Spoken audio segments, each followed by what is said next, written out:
నేను మిమ్మల్ని గూర్చి ఉద్దేశించిన సంగతులు నేను ఎరుగుదును. రాబో కాలమందు మీకు నిరీక్షణ కలుగునట్లుగా అవి సమాధానకరమైన ఉద్దేశములే గాని హానికరమైనవి కావు. ఇదే యెహోవా వాక్కు. అమ్మ ఎప్పుడు ఈ వాక్యం నాతో చెప్తూనే ఉంటుంది. కానీ ప్రభువా, ఈరోజు నేను ఈ తుఫాను తప్ప ఏ ఉద్దేశం చూడలేకపోతున్నాను. ఆయనకి ఇప్పుడు ఎలా ఉంది డాక్టర్? మీరు ఇంకా టెన్షన్ పడాల్సిన అవసరం లేదు మిసెస్ రంగనాథ్. ఆపరేషన్ సక్సెస్ అయింది. 1 అవర్లో పేషెంట్ని ఐసీయూకి షిఫ్ట్ చేస్తాం. భగవంతుడా, చాలా థ్యాంక్స్ డాక్టర్. దేవుళ్ళ వచ్చి మీరు ఈరోజు నా భర్త ప్రాణాలు కాపాడారు. మీరు చేసిన మేలు ఈ జన్మలో నేను మర్చిపోలేను. అయ్యో, ఇందులో నాదేం లేదు, అంతా దేవుని దయ. ఇక మీదట ఆయన్ని చాలా జాగ్రత్తగా చూసుకోండి. ఎక్కువ స్ట్రెస్ ఇవ్వద్దు, త్వరగా నయమైపోతుంది. Sure doctor.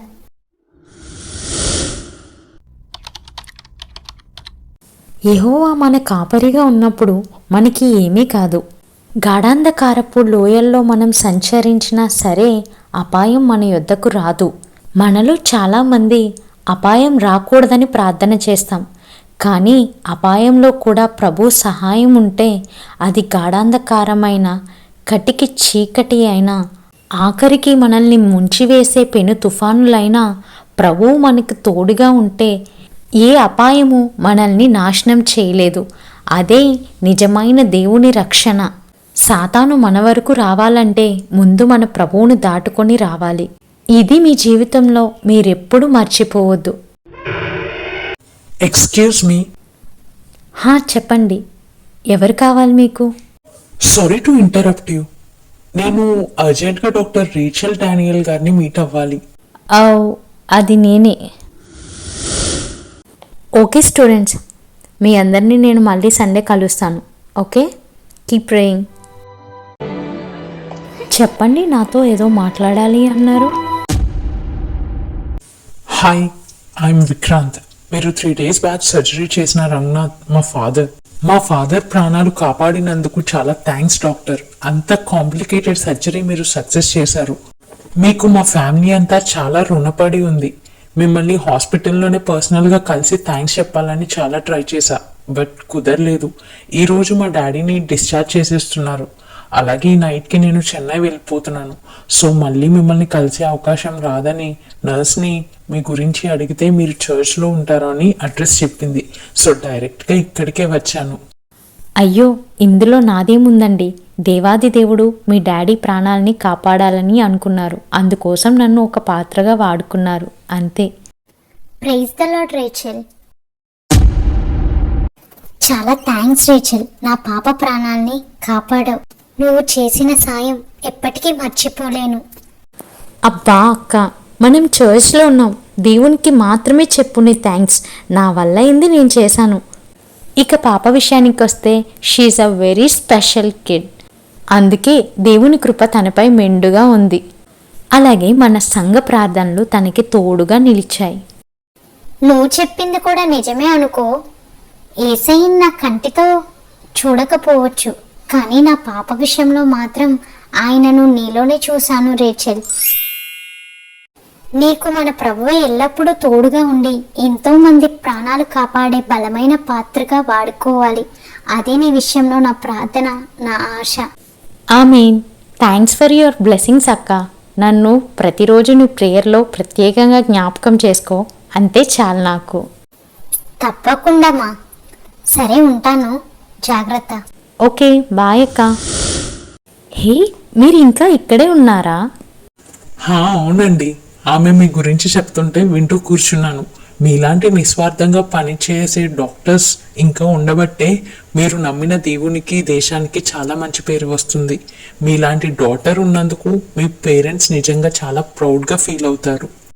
ఈరోజు మీరు నన్ను పొగడాలనే పనిగా పెట్టుకున్నారా? అయ్యో, అలా కాదండి, అనిపించింది చెప్తున్నాను. అంతకు మించి మరేం కాదు. It's all just because of my God's grace, అంతే. హలో, చెప్పండి. మేడం, ఎమర్జెన్సీ కేసు వచ్చింది, మీరు త్వరగా రావాలి. నేను వచ్చేసరికి లేట్ అయ్యేటట్టుంది. నేను చర్చ్ దగ్గర ఉన్నాను. డ్రైవర్ బయటికి వెళ్ళాడు. ఈలోగా డ్యూటీ డాక్టర్ని కేసు చూసి అవసరమైన టెస్టులు చేయించమని చెప్పండి. Okay doctor. మీరు దేనికోసమైనా వెయిట్ చేస్తున్నారా? అవును, అర్జెంట్గా హాస్పిటల్కి వెళ్ళాలి. ఎమర్జెన్సీ కేసు వచ్చింది. నా డ్రైవర్ కార్ తీసుకొని ఇప్పుడే వెళ్ళాడు. కాల్ చేసినా కలవట్లేదు. ఓ, అయినా ఇంత చిన్న విషయానికి టెన్షన్ ఎందుకండి? నేను హాస్పిటల్కి వెళ్తున్నాను. ఇఫ్ యూ డోంట్ మైండ్ నేను మిమ్మల్ని డ్రాప్ చేస్తాను. పదండి. అయ్యో, మీకు ట్రబుల్ ఎందుకండి? నా డ్రైవర్ వచ్చేస్తాలే. నాకు ట్రబుల్ ఏముంటుందండి? పైగా వెదర్ కూడా బాగాలేదు. మా డాడీని ఈ రోజు డిశ్చార్జ్ చేస్తున్నారని చెప్పాను కదా, ఆయన కూడా మీకు థ్యాంక్స్ చెప్పాలి అనుకుంటున్నారు. సో ఇలా నాకు కుదురుతుంది. మీ డ్రైవర్ని డైరెక్ట్గా హాస్పిటల్కి వచ్చేయమని చెప్పండి. ఇంతకీ మీరు ఏం చేస్తుంటారు? రియల్ ఎస్టేట్ డెవలపర్ని అండి.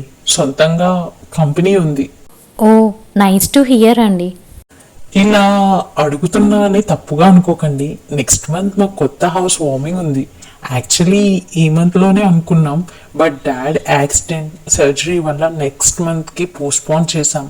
మీరు మాత్రం మా హౌస్ వార్మింగ్కి తప్పకుండా రావాలి. హే హే, నేనెందుకు? లేదు డాక్టర్, మీరు తప్పకుండా రావాలి. మీరు ఇక్కడ నుండి మా ఫ్యామిలీ మెంబర్. ప్లీజ్ కాదు అనొద్దు. అది కాదండి, నాకు ఎప్పుడు ఏ ఎమర్జెన్సీ కేసు వస్తుందో తెలీదు.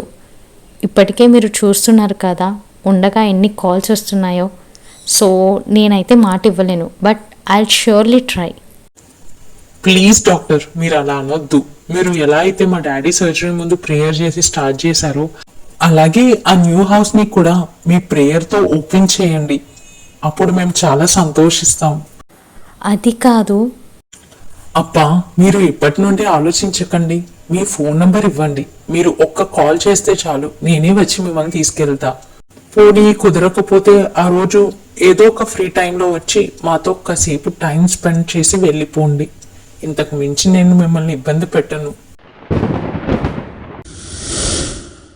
రిపోర్ట్స్ అన్ని చెక్ చేశాను మూర్తి గారు, మీకు ఏ ప్రాబ్లం లేదు. కొంచెం రెస్ట్గా ఉండండి. రేపు మార్నింగ్ మిమ్మల్ని డిశ్చార్జ్ చేసేస్తాం. హలో హలో డాక్టర్, నేను విక్రాంత్. గుర్తున్నానా మీకు? Sorry, I have no idea. ఎవరు మీరు?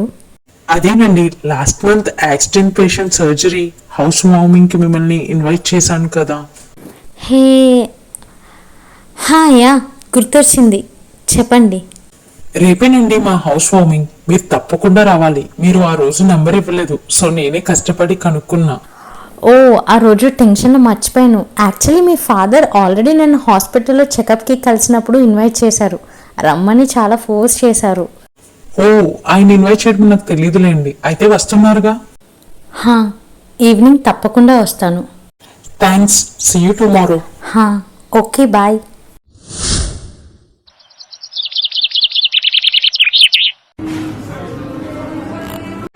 చాలా థ్యాంక్స్ రేచల్. మా ఇన్విటేషన్ మన్నించి ఫ్రీ చేసుకొని మరీ వచ్చారు. ఆల్రెడీ గెస్ట్లు కూడా వెళ్ళిపోతున్నారు అనుకో. యాక్చువల్లీ మీ ఫాదర్ మిస్టర్ రంగనాథ్ గారు మార్నింగ్ మళ్ళీ కాల్ చేశారు. ఇక అంతగా పిలిచాక రాక తప్పలేదు నాకు. కేసు చూసి వచ్చేసరికి ఈ టైం అయింది. సారీ. అబ్బా, మన మధ్య సారీలు ఏంటండి? ఆల్రెడీ మీకు ముందే చెప్పాను, మీరు ఇప్పుడు మా ఫ్యామిలీలో ఒక మెంబర్ అని. మీరు మా ఇంట్లో ఏ ఫంక్షన్ జరిగినా సరే తప్పకుండా రావాలి. మీరు మరీ నన్ను ఇబ్బంది పెట్టేస్తున్నారు విక్రాంత్. అలా ఎప్పుడూ అనుకోకండి రేచల్. సరే కానీ ముందు లోపలికి పదండి. మా మామ్ డాడ్ మీ కోసం చాలాసేపటి నుంచి వెయిట్ చేస్తున్నారు.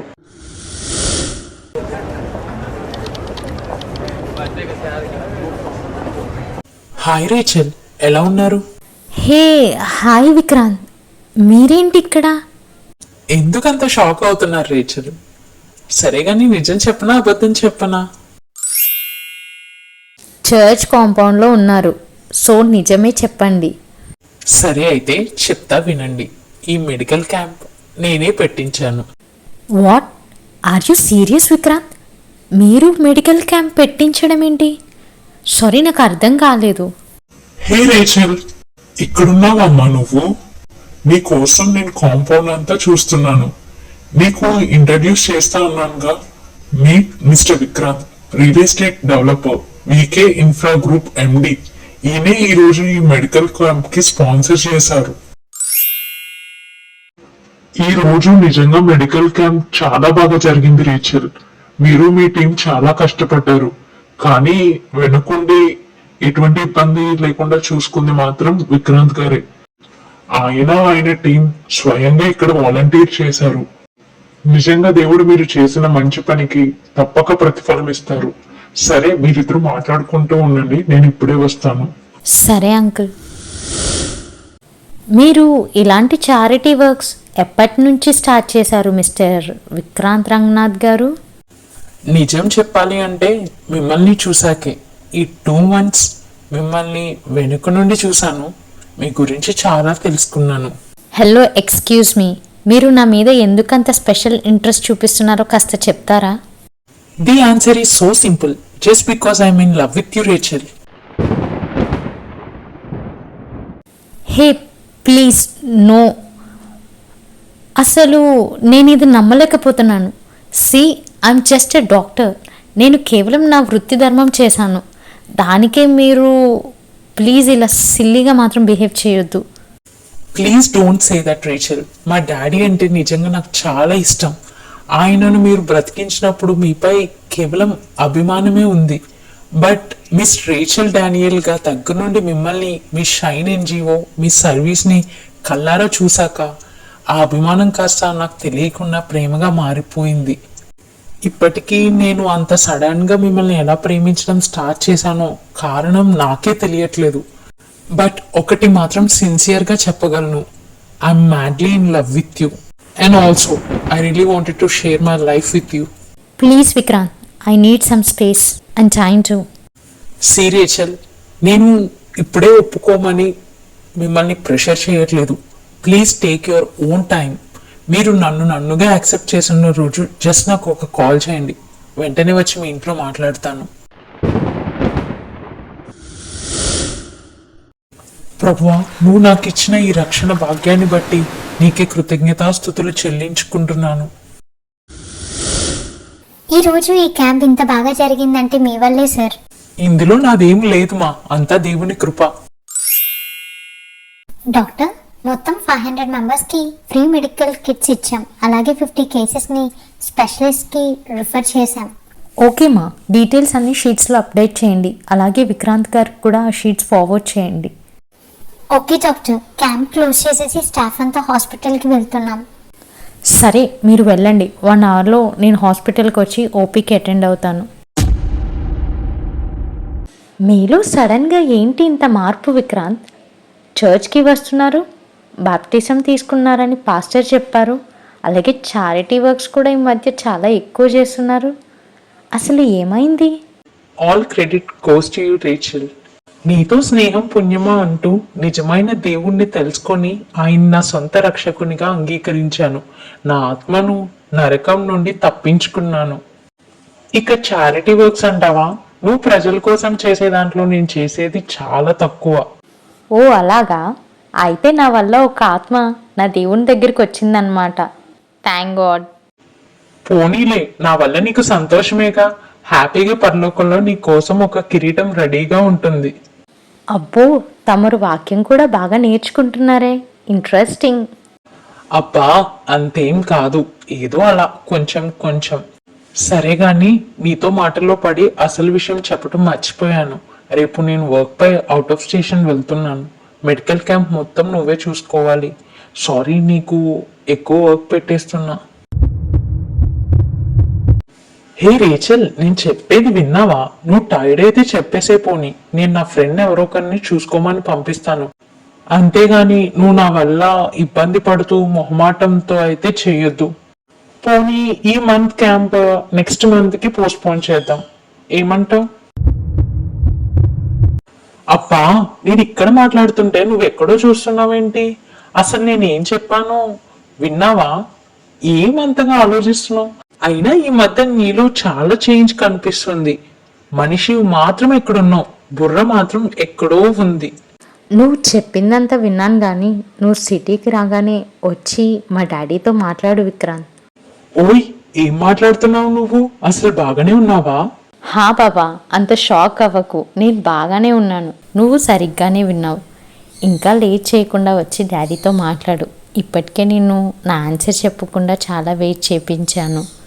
ఇంతకు మించి నిన్ను వెయిట్ చేయించడం అయితే నాకు ఇష్టం లేదు.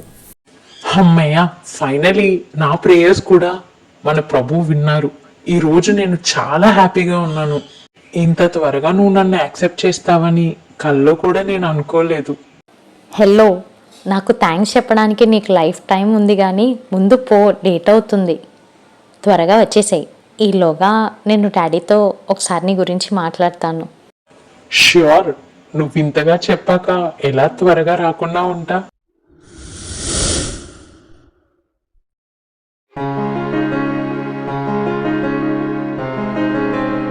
నన్ను పెళ్లి చేసుకుంటావు కదా రేచల్? Oh my God, yes Vikrant, నిన్ను మాత్రమే పెళ్లి చేసుకుంటా. ప్రసంగి గ్రంథం 4:12 ముప్పేటల త్రాడు త్వరగా విడిపోదు అని ప్రసంగి చెప్పుచున్నాడు. ఇప్పుడు ఆ ముప్పేట త్రాడు ఎవరో కాదు రేచల్, నువ్వు మన ప్రభు మరియు విక్రాంత్. ఈ నిశ్చయకార్త కార్యక్రమం ద్వారా నిశ్చయమైన మీ ప్రేమ బంధం అతి త్వరలో వివాహ బంధంగా మలచబడే పర్యంతరం ప్రభు కృప మరియు ఆయన క్షేమం మీకు ఎల్లప్పుడూ తోడుగా ఉండును గాక. Amen. Congratulations! We're so happy for you!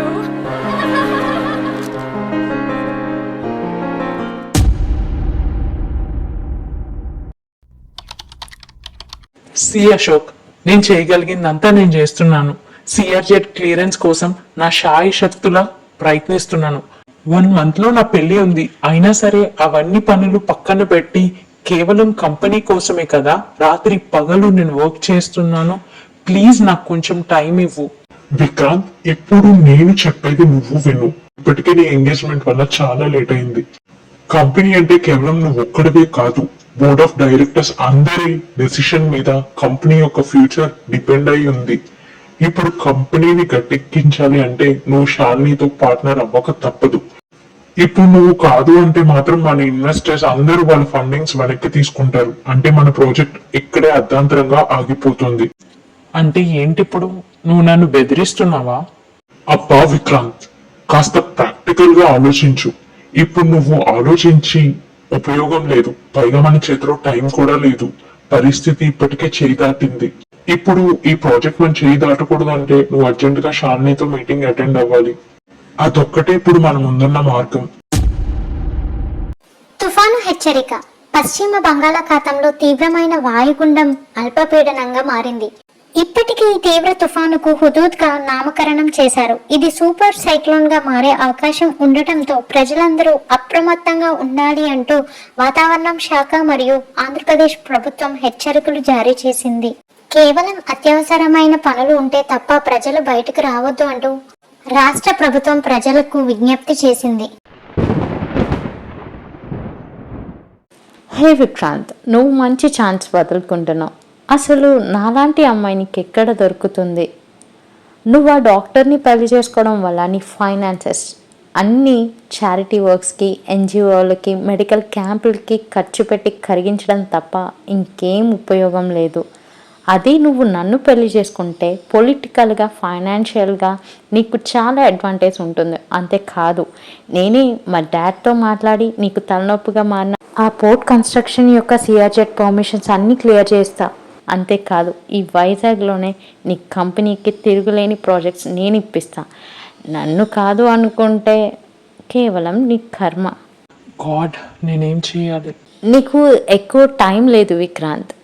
Actually నాకు నువ్వు కావాలి, నీకు ఆ ప్రాజెక్ట్ కంప్లీట్ అవ్వడం కావాలి.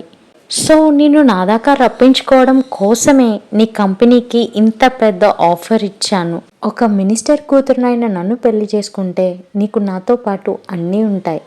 అదే నువ్వు ఆ డాక్టర్ని చేసుకుంటే తను తప్ప నీకింకేం మిగలదు. జాగ్రత్తగా ఆలోచించి ఒక మంచి డెసిషన్ తీసుకో. ప్రభువా, నేను రేచల్కి ద్రోహం చేస్తున్నానని నాకు తెలుసు. కానీ నా కంపెనీ భవిష్యత్ కోసం నేను ఇప్పుడు శాలినిని పెళ్లి చేసుకోక తప్పదు. దయచేసి నా పరిస్థితి అర్థం చేసుకొని నువ్వు నన్ను క్షమించు. నాకు తెలుసు విక్రాంత్, నువ్వు నన్ను కాదను అని. ఓకే షాలిని, నేను నిన్ను పెళ్లి చేసుకుంటాను. వాట్? విక్రాంత్కి పెళ్ళ? ప్రభువా, అసలు నా జీవితంలో ఏం జరుగుతుంది? కమాన్ స్టాఫ్, అన్నీ జాగ్రత్తగా ప్యాక్ చేయండి. Bandages, syringes, medicines and water bottles ఏవి మర్చిపోదు. కమాన్, బీ క్విక్. డాడ్, మీరిక్కడ? అసలు ఇక్కడ ఏం జరుగుతుంది రేచల్? విక్రాంత్ పెళ్ళంట రేపు. నీతో ఎంగేజ్మెంట్ చేసుకొని అమ్మాయిని ఎవరినో ఎలా పెళ్లి చేసుకుంటాడు? నువ్వేమో ఏం జరుగునట్టు వచ్చి ఇక్కడ వర్క్ చేసుకుంటున్నావు. పదమ్మా, వెళ్ళి అతనితో మాట్లాడదాం, లేదా అతనిపై చీటింగ్ కేసు పెడదాం. Dad, please just leave it. నాకు చాలా పని ఉంది. మీరు జాగ్రత్తగా ఇంటికి వెళ్ళిపోండి. నేను ఇంటికి వచ్చాక మాట్లాడతాను. లేదు రేచల్, నేను ఇప్పుడు ఎక్కడికి వెళ్ళబోయేది లేదు. నువ్వు నాతో వస్తున్నావు. అతన్ని అసలు విడిచిపెట్టకూడదమ్మా. నీకు జరిగిన అన్యాయం రేపు మరొక అమ్మాయికి జరిగితే ఏంటి పరిస్థితి? ఇప్పుడు అతన్ని మనం వదిలి మరొక తప్పు చేద్దామా? Dad, please try to understand the situation. పగ తీర్చుట దేవుని పని. Let him live his life happy. నేను తనకి అక్కర్లేదు, అది నాకు అర్థమైంది. అందుకే హీ చోజ్ సమ్వన్ ఓవర్ మీ. ఇప్పుడు నేను అతని పెళ్లి కట్టుపడి సాధించేది ఏం లేదు. Stop it Rachel. అతనితో నీకు ఎంగేజ్మెంట్ అయింది. ఇప్పుడు నీ లైఫ్ ఏంటి? నీ పరిస్థితి ఏంటో ఆలోచించుకున్నావా? ఎంగేజ్మెంట్ వరకు వచ్చి ఇప్పుడు పెళ్లి పీటల మీదని పెళ్లి ఆగిపోతే ఏంటమ్మా పరిస్థితి? ఒక్కసారి నా స్థానంలో నిలబడి ఆలోచించు. అప్పుడు నీకు నా బాధ అర్థమవుతుంది. డాడ్, మీకు ఎలా చెప్పాలి? నేను నమ్మిన దేవుడు కావాలని ఈ తుఫాన్ని నా లైఫ్లో నిర్ణయించారు. ప్లీజ్ నన్ను ధైర్యంగా ఎదుర్కొనివ్వండి డాడ్. ఇంతకు మించి మిమ్మల్ని ఏమీ అడగను. నీ జీవితం ఏమైపోతుందో అని ఒక తండ్రిగా నాకు బాధ ఉండదా రేచల్? నువ్వు కూడా నా బాధ అర్థం చేసుకోవాలిరా. నేను నీ కోసం ఆలోచించకుండా ఉండలేను. డాడ్, మాట్లాడదాం, దీని గురించి తప్పకుండా మాట్లాడదాం. బట్ ఇప్పుడైతే లేట్ అయింది. మీరు ఇంటికి వెళ్ళండి, మళ్ళీ మమ్మీ టెన్షన్ పడుతుంది. సరేరా, జాగ్రత్త. త్వరగా ఇంటికి వచ్చి నీ కోసం వెయిట్ చేస్తుంటా. అలాగే డాడీ, మీరు జాగ్రత్తగా ఇంటికి వెళ్ళండి.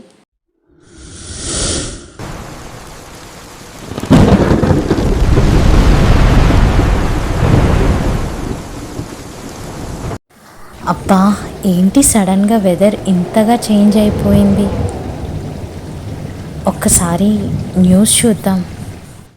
రైట్ నౌ మనకి బ్రేకింగ్ న్యూస్ అందుతుంది. తాజ్ గార్డెన్స్ లో తీవ్ర విషాదం చోటు చేసుకుంది. వెడ్డింగ్ హాల్ రూఫ్ కొలాప్స్ అయిందని వార్త వినిపిస్తుంది. అయితే ఎంతో మంది గెస్ట్లు అక్కడ ఉంటుండగా ప్రాణ నష్టం అధికంగా ఉండొచ్చు అని అధికారులు చెప్తున్నారు. ఇప్పటికే అధికారులు మరియు మీడియా ప్రతినిధులు అక్కడికి వెళ్లే ప్రయత్నం చేస్తున్నారు. కానీ తీవ్ర తుఫాను కారణంగా అక్కడికి సహాయక బృందాలు చేరుకోలేకపోతున్నాయన్న వార్త మనకు అందుతుంది. తాజ్ గార్డెన్సా?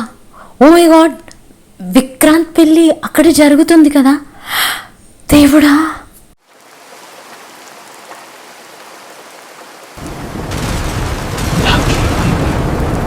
నేను ఇంకా బ్రతికే ఉన్నానా? హే విక్రాంత్, నువ్వు బాగానే ఉన్నావా? కమాన్, కళ్ళు తెరువు. విక్రాంత్, నన్ను చూడు ప్లీజ్. ఇప్పుడు నేనేం చేయాలి? ఇప్పుడు నీకు ఎలా ఉంది? రేచల్, నువ్వు వచ్చావా? అది నా కోసం. నేను నీకు ఇంత ద్రోహం చేసినా నా మీద కోపం లేదా? మీ శత్రువుల్ని ప్రేమించండి, మిమ్మల్ని హింసించే వారి కొరకు ప్రార్థన చేయండి అని నా బైబిల్ చెప్తుంది. నిజం చెప్పాలంటే నేను నీ కోసం రాలేదు విక్రాంత్. ఒక డాక్టర్గా నీ ప్రాణాలు కాపాడడం కోసం నా ప్రభు నన్ను ఇక్కడికి పంపించారు. అందుకే వచ్చాను. లేదు రేచల్, నువ్వు నాకు అబద్ధం చెప్తున్నావు.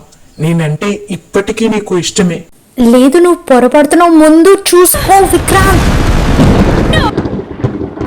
హే, ఏమైంది నీకు? ఎమర్జెన్సీ! అసలు మీరిద్దరూ దీని క్రింద పడి కూడా ఎలా బ్రతికారు? చాలా ఆశ్చర్యంగా ఉంది. ఈ రోజు నిజంగా మీ టైం బాగుంది డాక్టర్. లేకపోయింటే మీ ప్రాణాలకి ప్రమాదం అయ్యిండేది.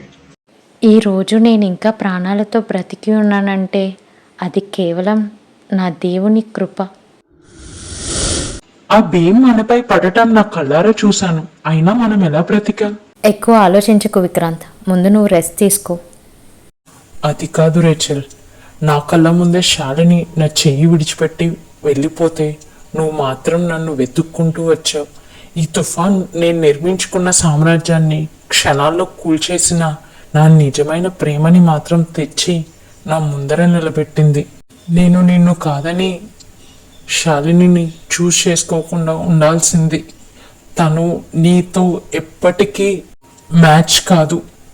నన్ను ప్రేమించిన రేచల్ ఎప్పుడు నా వెంటే ఉంటుందని, ఆఖరికి ప్రాణం మీదకొచ్చిన తన నా చెయ్యి విడిచిపెట్టదని నా ప్రభువు ఈ యొక్క ప్రమాదం ద్వారా నాకు తెలియజేశాడు.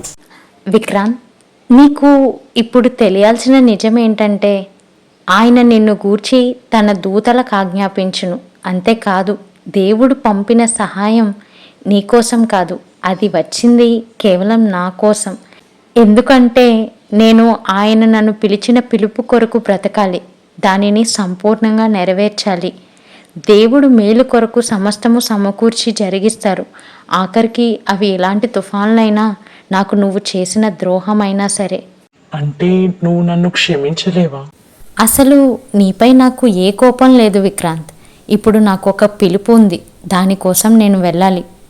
Take care. మనస్ఫూర్తిగా నిన్ను క్షమాపణ వేడుకుంటున్నాను ప్రభా. నన్ను నిజంగా క్షమించు. నేను రేచల్కి చేసిన ద్రోహానికి నాకు ఇలా జరగాల్సిందే. డబ్బు వెంట పరిగెట్టి నా జీవితంలో నిజమైన ఆశీర్వాదాన్ని కోల్పోయాను. ఇంకా నాకు తెలుసు రేచల్ ఎప్పటికీ నా జీవితంలోకి తిరిగి రాదు అని.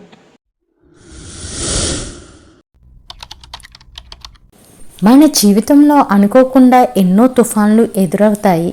మనలో ఎవ్వరం కూడా తుఫాన్లు మన జీవితంలో కోరుకోం.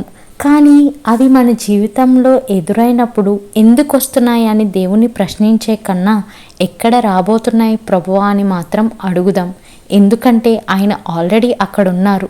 తుఫాన్ల మధ్యలో మనల్ని కాపాడటం కోసం ఆయన నిలిచే ఉంటారు. ఆ తుఫాను ప్రశాంతంగా ఉన్న మన జీవితాలని అల్లకొల్లోలం చేయొచ్చు, బ్రతుకును చెల్లాచెదురు చేయొచ్చు, మన సర్వస్వం ఈడ్చుకొని పోవచ్చు. కానీ దాని వెనుక ఒక గొప్ప పాఠం, నెమ్మది, దేవుని సమకూర్పు మన కోసం ఎదురు చూస్తుంది. ఇది మాత్రం మీ జీవితంలో ఎప్పుడు గుర్తుపెట్టుకోండి స్టూడెంట్స్. మన ప్రభువు సర్వాంతర్యామి. ఆఖరికి ఆయన కూలిపోయిన శిథిలాల మధ్య, మన మీద పడే రాళ్ల వర్షం మధ్యలో కూడా నిలిచి మనల్ని ఆయన కాపాడుతారు. నిజానికి ఈ తుఫాన్లు మనతో ఎవరు నిజంగా కడదాకా నిలుస్తారో కంటికి కట్టినట్లు చూపిస్తాయి. రేచలక్క, నాకు ఒక చిన్న డౌట్. నిజంగా జీసస్ మనల్ని అంత ప్రేమిస్తే ఇలాంటి తుఫాన్లు మన లైఫ్లో ఎందుకు పంపిస్తారు? చాలా మంచి క్వశ్చన్ జాసి. దేవుని ప్రేమ ఎప్పుడు తుఫాన్ల నుండి తప్పించుకున్నప్పుడు కనిపించదు. ఆ తుఫాన్ల మధ్య మనం చిక్కుకున్న ప్రాంతంలో కూడా ప్రభు ప్రేమతో మన చుట్టూ వేసే రక్షణ వలయం మధ్య నించున్నప్పుడే క్రీస్తు ప్రేమ మనకి సంపూర్ణంగా అర్థమవుతుంది. వావ్, చాలా బాగా అర్థమైంది అక్క.